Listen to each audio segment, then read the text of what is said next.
human clinical trial. So this is the data that I didn't show you from NCNPR, and this is pre-published stuff. We're in the midst of writing this paper for submission. What this data shows is we're looking at, with our partners at the University of Mississippi School of Pharmacy and NCNPR, it just rolls off the tongue, National Center for Natural Product Research. Say it with me, I'm just kidding. So what we did first is we validated a scientific method to use a very sensitive triple quad GCMS instrument to pick up very minuscule amounts of linalool that make it into our bloodstream after we ingest a capsule of lavender. That has never been done before. The scientific method is validated, and we'll be publishing that method.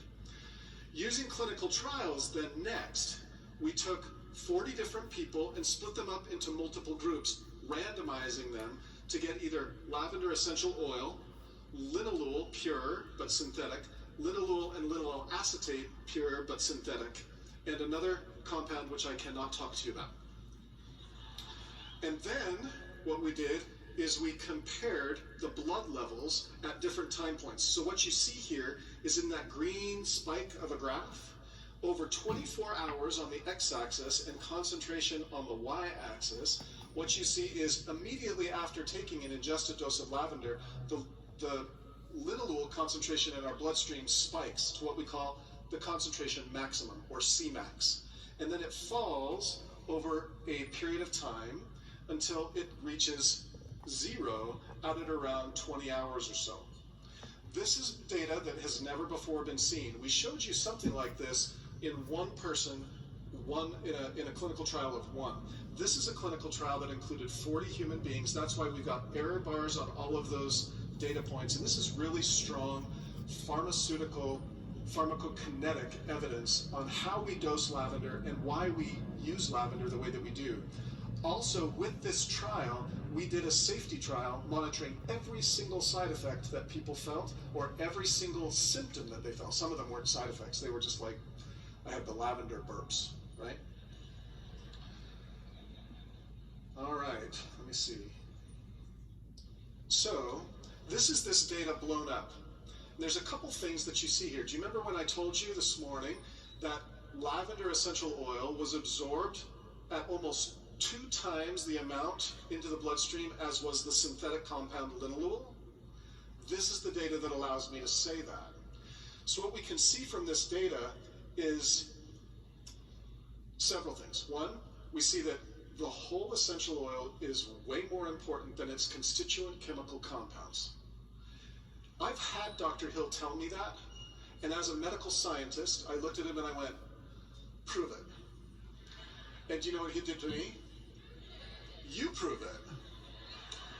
And so he goes, that's what we hired you for, dummy. And so I then said, right. And we've done the clinical trial. This is the clinical trial that shows that nature is better than synthetic. Nature gets into the bloodstream better than synthetic. Nature is more powerful than that which is synthetic. Okay?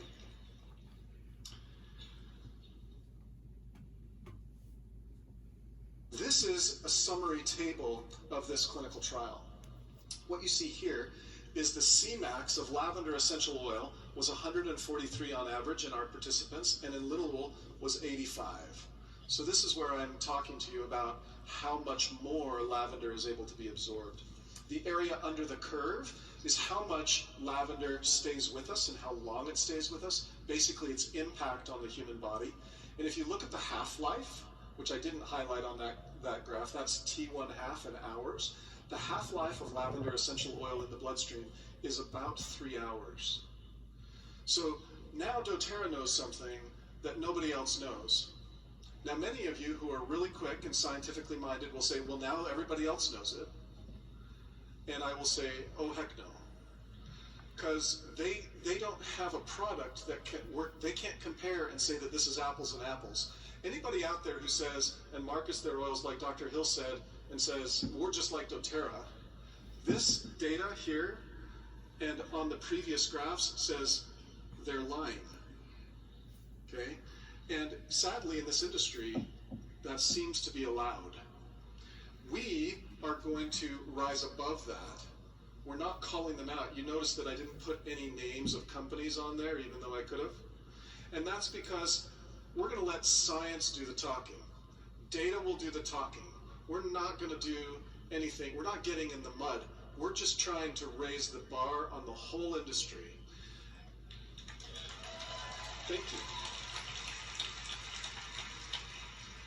This is the third major takeaway that I want you to understand.